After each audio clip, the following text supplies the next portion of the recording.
Radhe Radhe Govinda.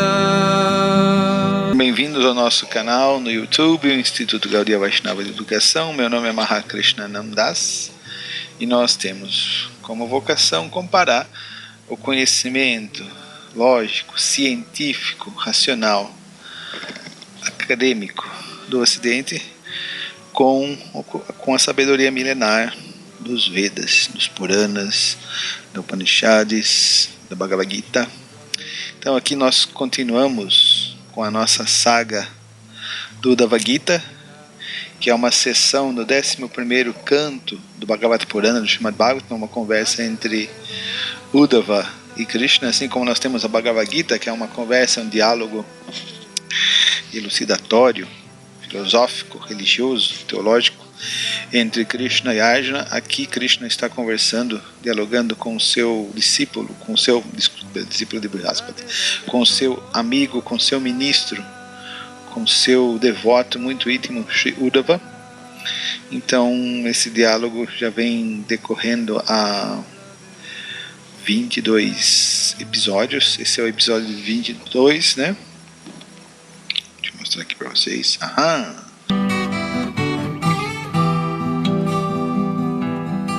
Então esse é o episódio número 22 e esse é o penúltimo episódio.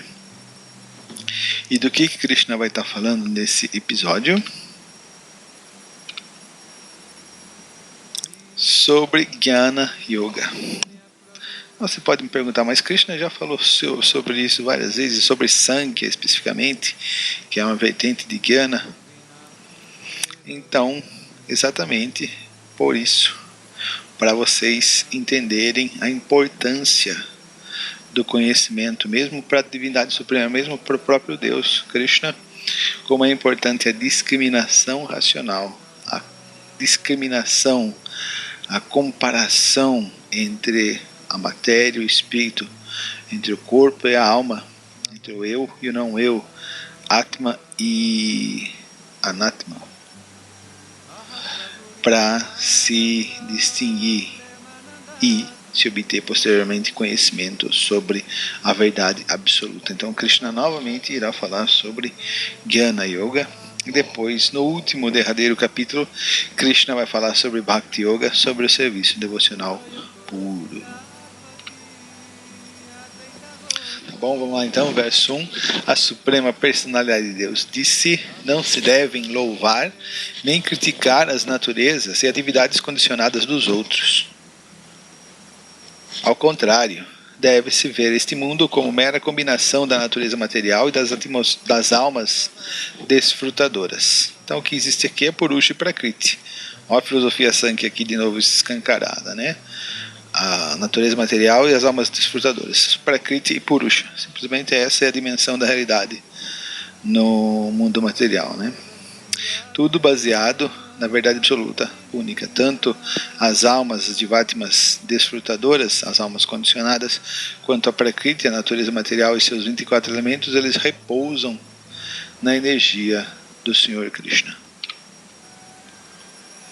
Então, de acordo com o Vishwanath Chakravarti, este capítulo fala sobre, depois de descrever diferentes sistemas filosóficos, o Senhor Krishna agora discute a filosofia do impersonalismo, que prega que a criação material é falsa. O que é essa criação material? Ela é real ou é falsa? Existe ou é apenas uma ilusão? A resposta para todas essas perguntas, tcharam, será dada neste capítulo.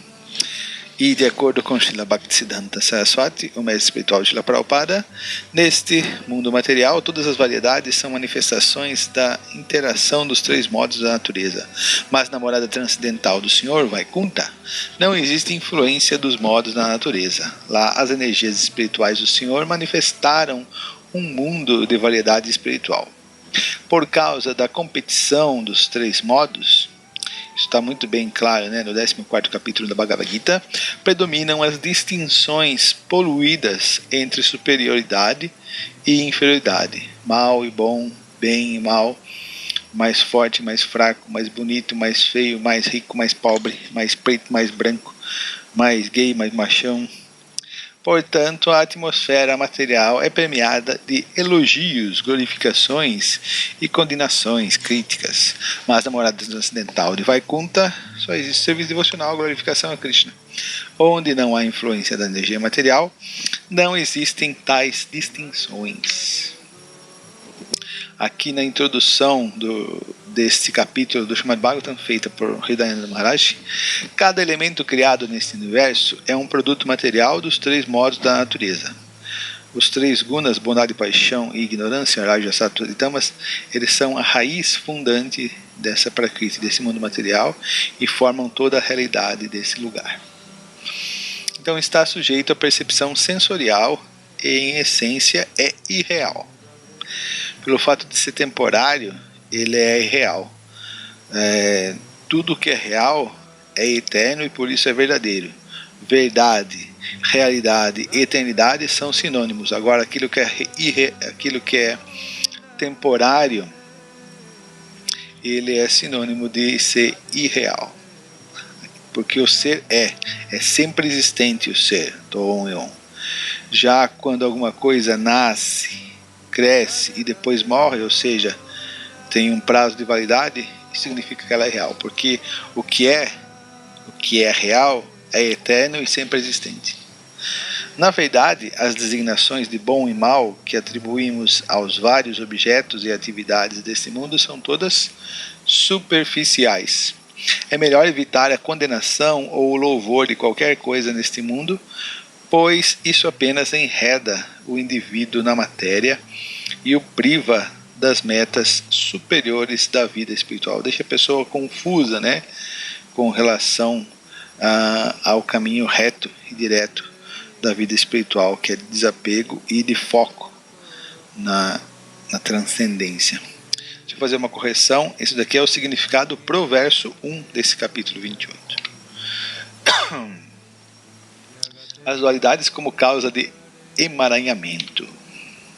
Quem quer que se entregue a louvar ou criticar as qualidades e comportamento dos outros, logo se desviará de seu próprio interesse supremo devido ao enredamento nas dualidades ilusórias. Então, o transcendentalista, o devoto, ele precisa estar fixo. Ele é fixo em glorificar Krishna.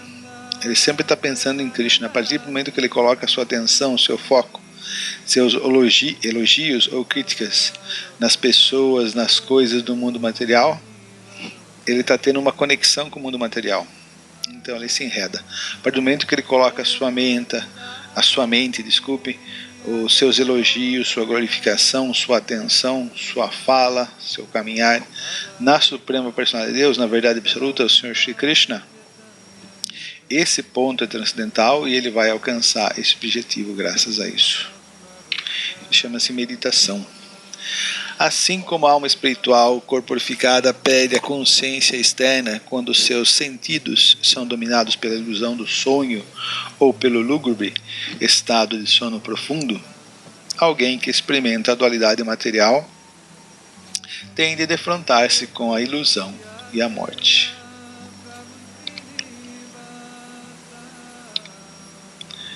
Aquilo que se expressa por palavras mundanas ou em que medita a mente material não é a verdade última, que é, portanto, deveras bom ou mal dentro deste inconsistente mundo de dualidade.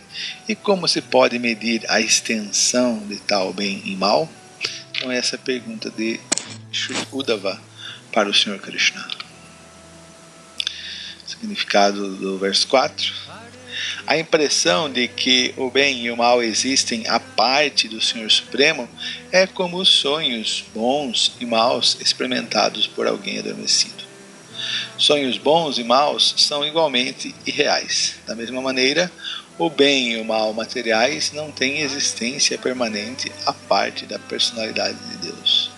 O Senhor Supremo é o bem-querente de toda a entidade viva. Portanto, a execução de sua ordem é bom. Ao passo que desobedecer a sua ordem, que está nos Puranas, que está no Srimad Bhagavatam, que está na Bhagavad Gita, é mal.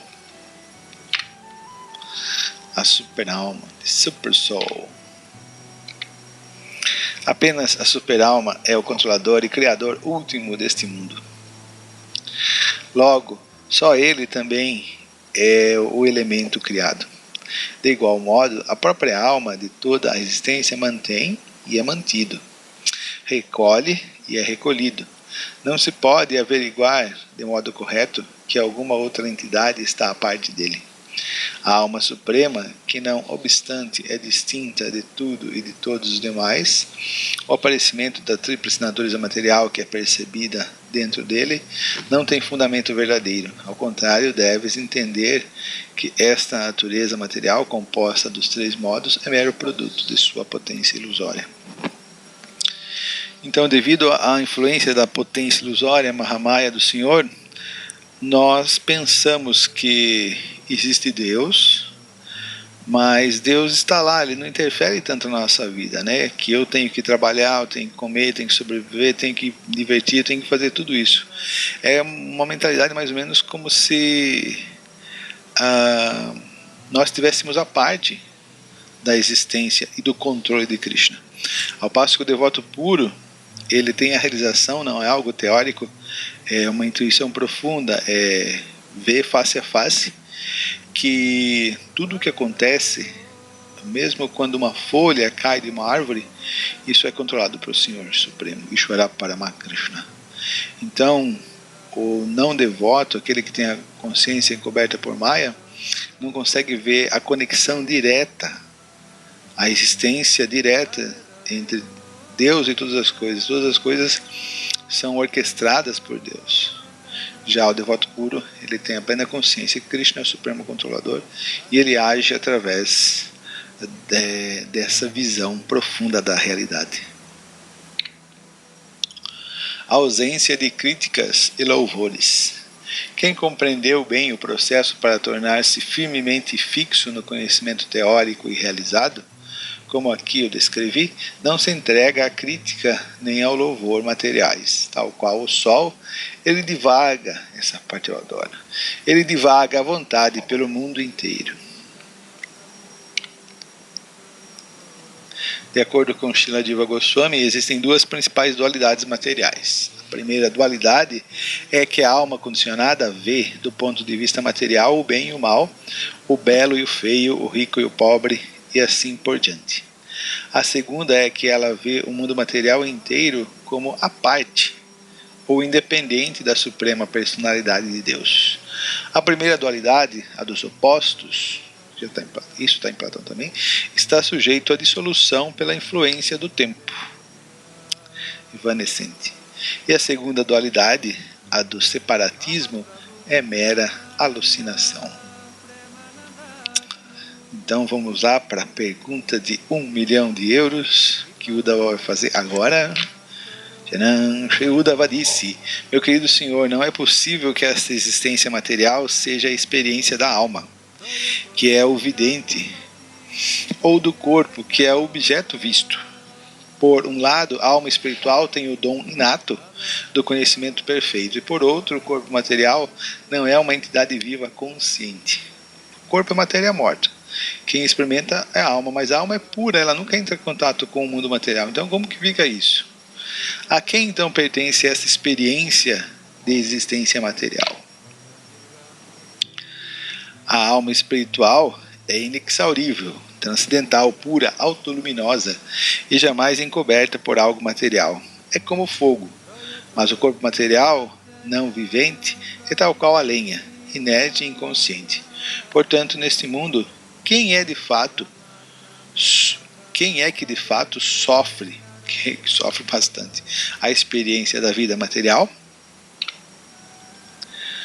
Então Krishna vai falar, Shri Bhagavan Nuvacha, a suprema personalidade de Deus disse: enquanto a tola alma espiritual permanece atraída ao corpo, pensa que é o corpo, e principalmente, eu não sou esse corpo, né? A pessoa pode falar, eu não sou esse corpo. Mas ela continua desfrutando do corpo, extraindo prazer através dos sentidos, dos objetos dos sentidos materiais, ela está agindo como corpo. Enquanto ela permanece atraída ao corpo, aos sentidos e à força vital, Sua existência mundana, embora em última análise ela seja insignificante, continua a florescer. A experiência no mundo material é virtual, né? Não é real, porque não tem solidez, não é eterna. Na verdade, a entidade viva é transcendental à existência material. Mas em virtude de sua mentalidade de domínio sobre a natureza material, o explorador do mundo material, eu sou conquistador, sou desfrutador, sua condição de existência material não cessa. Então o que mantém a nossa ilusão é a esperança de poder agarrar prazer e felicidade nesse mundo. Hoje eu não consegui, esse plano meu frustrou, eu fui demitido, não passei no vestibular, acho que já não tem mais vestibular, né? Nem agora, só anyway, algumas universidades têm. Então não consegui passar nesse concurso, eu não consegui conquistar essa mulher, mas amanhã eu vou conseguir conquistar essa outra, amanhã eu vou passar em outro concurso, amanhã eu vou ter prazer. Então essa esperança tola, vã, inútil, é o que mantém o fogo ardente da nossa vida material, da nossa vida condicionada e a experiência material. Não cessa, e assim como num sonho, ela é afetada por desvantagens de toda a sorte, ou melhor, de todo o azar. Mas não vou mudar as palavras do Bhagavata, não. Nem Sarvabhauma Bhattacharya pode fazer isso, o Sr. Chaitanya proibiu ele. Embora alguém, enquanto sonha, experimente muitas coisas indesejáveis. Aqui pela 28ª, 9ª, 30ª, 100ª, milésima vez, Krishna está dando esse exemplo. Embora alguém, enquanto sonha, experimente muitas coisas indesejáveis, cobras, lagartos, contas para pagar, sogra, explosões, ao despertar ele não mais fica confuso com as experiências do sonho. Lamentação, júbilo, temor, ira, cobiça, confusão e anseio, bem como nascimento e morte, são experiências do falso ego, do Ahankara, e não da alma pura. Ou seja, quando a gente tem que vestir o escafandro, né? O falso ego, a consciência material, mente, inteligência, sentidos, são como um escafandro, né? Que a gente tem que vestir para entrar nas profundezas obscuras do mundo material. Só que o problema é que a gente está extraindo as experiências através do escafandro, né? Por isso, quando a gente pensar que é o escafandro, a gente não vai poder ir à tona, retirar esse escafandro e viver com as pessoas no mundo real, né? No mundo legítimo, que é o mundo espiritual, para Velma Vaikuntha, junto com Krishna. A entidade viva que erroneamente se identifica com o corpo, sentidos, ar vital e mente, e que reside dentro dessas coberturas, assume a forma de suas próprias qualidades e trabalho materialmente condicionados. Nós somos responsáveis pelo nosso sofrimento e pelo nosso prazer material. Nós somos os autores do nosso karma. A gente está escolhendo agir no mundo material. Ela recebe várias designações em relação com a energia material total. Aí é a conta que vem no final do jantar caro no restaurante, né? E assim, sob o estrito controle do Templo Supremo, é forçada a correr de um lado para o outro dentro da existência material.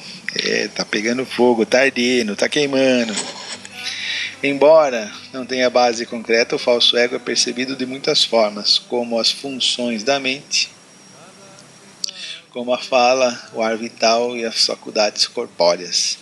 Mas com a espada do conhecimento transcendental, aguçada pela adoração de um mestre espiritual genuíno, Jai Gurudeva, o sábio ponderado extirpará esta falsa identificação e neste mundo viverá livre de todo o apego material. Então, pela guia, pela misericórdia do Guru e pelo conhecimento transcendental da Bhagavad Gita, do Srimad Bhagavatam, dos Upanishads, pela discriminação racional de que eu não sou esse corpo, sou alma espiritual, a pessoa precisa cortar esses laços com esse mundo material.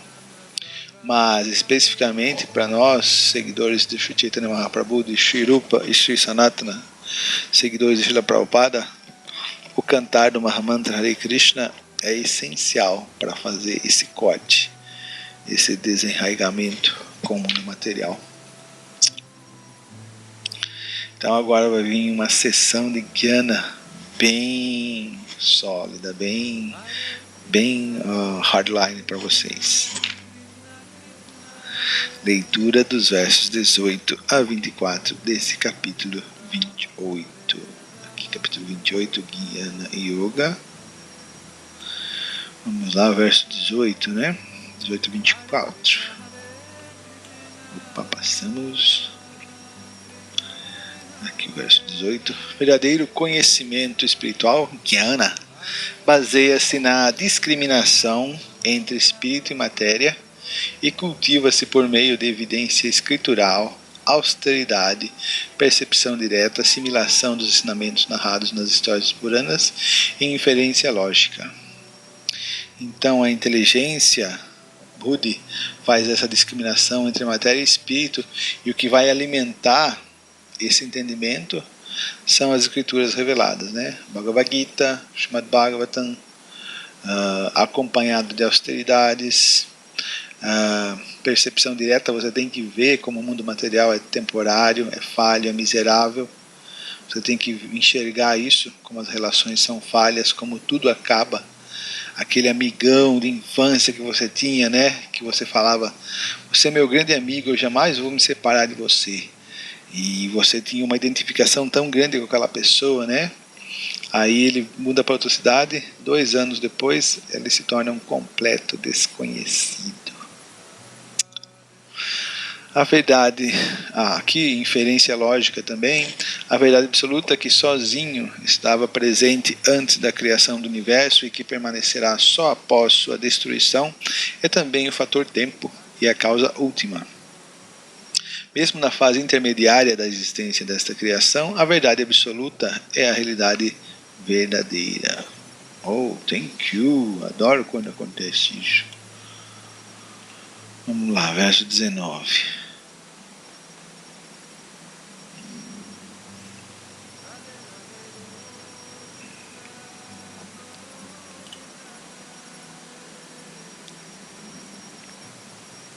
Só o ouro está presente antes de se manufaturar os produtos de ouro. Só o ouro permanece após a destruição do produto. E só o ouro é realidade essencial enquanto é utilizado sob várias designações. De igual modo, só eu, Krishna, existo antes da criação deste universo, depois de sua destruição e durante sua manutenção. Como a alma e a expansão de Krishna, é ela que está presente no surgimento do corpo, né, que ela é a causa, na manutenção do corpo, e quando o corpo é destruído, é ela quem sobra. A mente material se manifesta em 3 fases de consciência: vigília, sono e sono profundo, que são produtos dos 3 modos da natureza. A mente ainda aparece em 3 papéis diferentes: o percebedor, o percebido e o regulador da percepção. Dessa forma, a mente se manifesta de várias maneiras através dessas 3 espécies de designações. Então a gente tem que saber bem o que é o eu, a alma espiritual, e o que é a mente. Então muitas das nossas percepções e aquilo que a gente está entendendo, vendo, experimentando no mundo, isso está sendo proporcionado pela mente, não pela alma. Em outras palavras, a gente ainda confunde a mente com o eu, com a alma. Dessa forma, a mente se manifesta de várias maneiras através dessas 3 espécies de designações. Mas é o 4º fator existente a partir de tudo isto que constitui sozinho a verdade absoluta, que é então a danada da alma espiritual. Todo objeto luminoso irradia luz de conformidade com sua iluminação original. Aquilo que não existia no passado, nem existirá no futuro, também não tem existência própria no período de sua duração. Está vendo aqui que Krishna explica por que esse mundo é irreal. Senão que é apenas uma designação superficial. Em minha opinião, tudo que é criado e revelado por algo mais, em última análise, não passa desse próprio elemento. Embora não exista em realidade, essa manifestação das transformações criadas do modo da paixão parece real, porque a auto-manifesta e auto-luminosa verdade absoluta exibe-se sob a forma da variedade material dos sentidos, dos objetos dos sentidos, da mente e dos elementos da natureza física.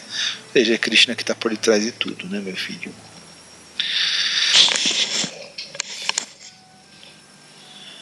Dessa forma, entendendo claramente a posição única da verdade absoluta, por meio de lógica discriminadora, deve-se refutar com perícia a falsa identificação com a matéria e extirpar, olha lá, a faca, o machadão, a espada do conhecimento, né? É você que vai ter que usar. Você sabe que isso aqui é ilusório e você, pelo seu esforço, vai ter que se apartar, desapegar, renunciar a isso aqui. Simples. Todas as dúvidas sobre a identidade do eu. Satisfeita no êxtase natural da alma, a pessoa deve desistir de todas as ocupações luxuriosas dos sentidos materiais. Verso 24 e último. O corpo material feito de terra não é o verdadeiro eu, nem o são os sentidos, os semideuses que o presidem, o ar vital. Tampouco é o ar externo, a água, o fogo ou a mente. Todos esses elementos não passam de matéria. De modo semelhante, não se podem considerar que a inteligência, a consciência material, o ego, os elementos éter ou terra, ou os objetos da percepção sensorial, ou mesmo o estado primitivo do equilíbrio material, são a verdadeira identidade da alma.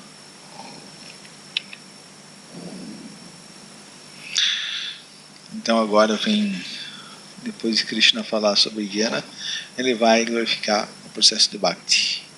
Samahitai ka karanai gunatmabhir guno bhavemat suvidvikra dhamna vikshipyan manai utakin nulushranan ganairopetair vigatair avekim. Para quem compreendeu bem minha identidade, Krishna, minha identidade pessoal como a divindade suprema, que crédito haverá se seus sentidos, meros produtos dos modos materiais, estiverem perfeitamente concentrados em meditação? E por outro lado, que censura merecerá ele caso aconteça de seus sentidos ficarem agitados? De fato, o que significa para o sol o ir e o vir das nuvens? As nuvens jamais podem encobrir o sol, da mesma forma que, por mais que a condição material do devoto oscile, se ele está fixo na compreensão de que Krishna é a verdade absoluta, tanto faz. Basicamente é isso que esse verso poderosíssimo está declarando. Significado que é importante, né? O devoto puro do Senhor é considerado eternamente liberado, porque compreendeu perfeitamente a personalidade e morada transcendentais do Senhor, e neste mundo vive ocupado em servir a missão do Senhor. Janma karma chame divyan evan yoveti tatotaha tyaktvadham punarjamana itiman soiti arjuna. Todo aquele que conhece a natureza transcendental de meu aparecimento e atividades não volta a nascer neste mundo material, senão que alcança a minha morada eterna, ó Arjuna. Gita, capítulo 4, verso 9. Então esse verso do Bhagavatam, ele complementa, ele explica esse verso de Yamakarma Chame Divyam, dizendo que o devoto é liberado.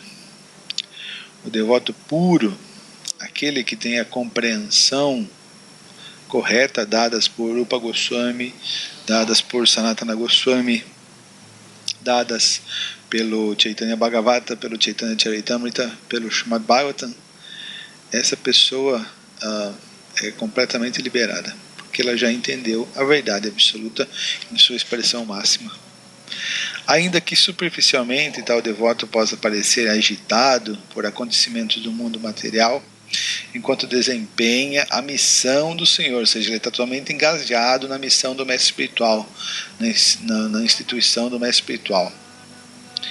Isso não muda a sua posição elevada como servo eterno do Senhor. Ele sabe que ele é de ver a Swarupahai Krishna Antiyadasa, ele é servo eterno do Senhor Krishna. E isso é a única coisa que ele faz. Assim como a posição elevada do Sol não muda quando ele é aparentemente encoberto por nuvens.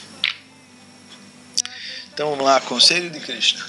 Contudo, até que tenha eliminado por completo de sua mente toda a contaminação da paixão material mediante a firme prática do serviço devocional a mim, a pessoa deve evitar com muito cuidado a associação com os modos materiais. Então esse verso complementa o de cima e o verso de cima tem que ser entendido nesse contexto. Muito bem, viu?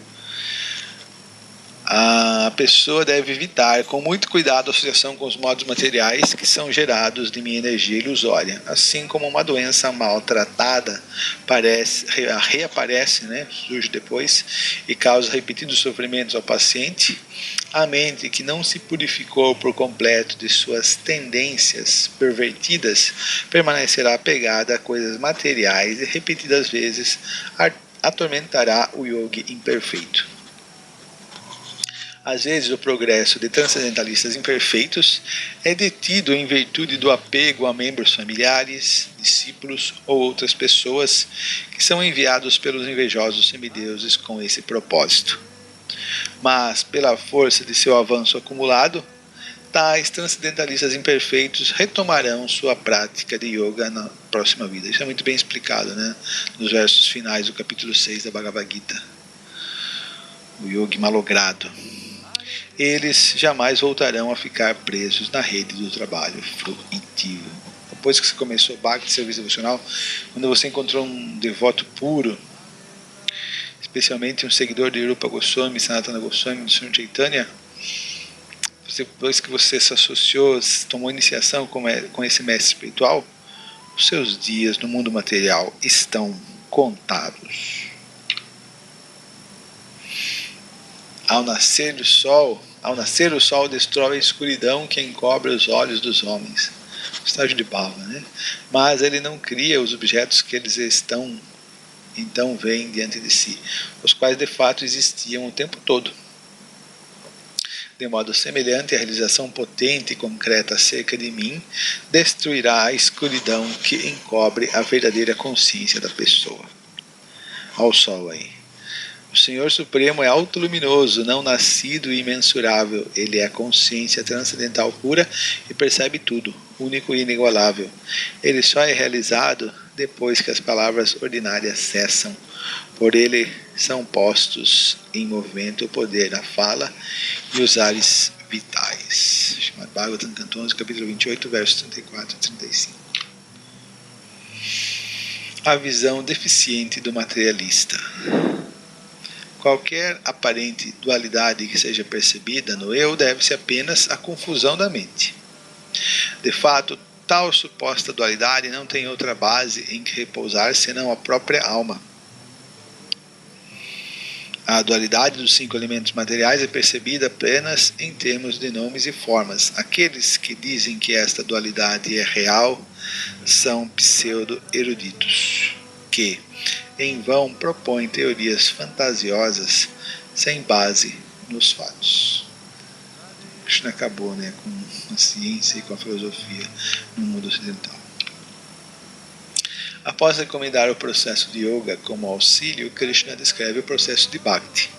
Então, Krishna falou um pouco sobre Ashtanga Yoga, mas eu não me detive nesses versos, Então agora ele vai falar sobre Bhakti. Pode-se pouco a pouco remover essas perturbações inauspiciosas mediante o processo de sempre lembrar-se de mim, Smaran, de cantar Shravana, de Kirtana, e ouvir Shravana congregacionalmente, Sankirtana, meus santos nomes, ou de seguir os passos dos grandes mestres da yoga. Então aqui Krishna faz também, novamente, aqui Krishna vai fazer a conexão com o capítulo 29, que é que ele falou sobre o processo de Bhakti, que é o processo mais fácil de conhecer, o processo mais fácil de alcançar a autorização, é o processo de yoga mais elevado, porque não é diferente do próprio Krishna e pode atraí-lo. Após comentar sobre as futilidades e obstáculos dos poderes místicos, Krishna glorifica o serviço devocional puro. Embora se possa aprimorar o corpo material mediante vários processos de yoga, o homem inteligente que dedicou sua vida a mim não deposita fé na perspectiva de aperfeiçoar o corpo físico através do yoga. ele de fato abandona tais procedimentos. O yogi que se refugiou em mim permanece livre de anseios, porque experimenta a felicidade da alma dentro de si. Ananda, Krishnananda. Dessa maneira, enquanto executa esse processo de yoga, ele jamais é derrotado por obstáculos.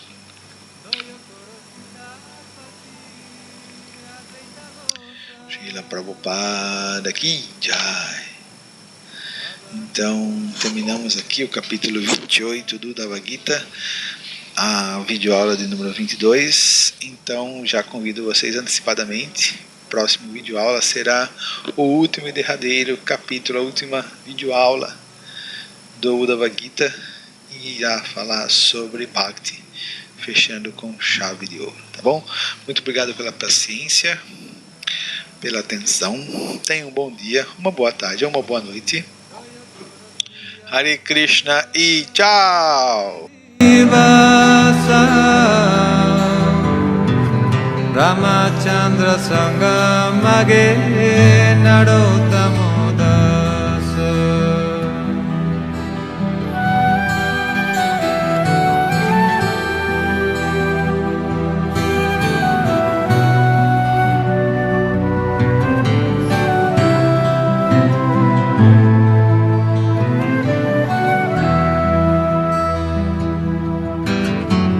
Hare Krishna Krishna Krishna Hare Hare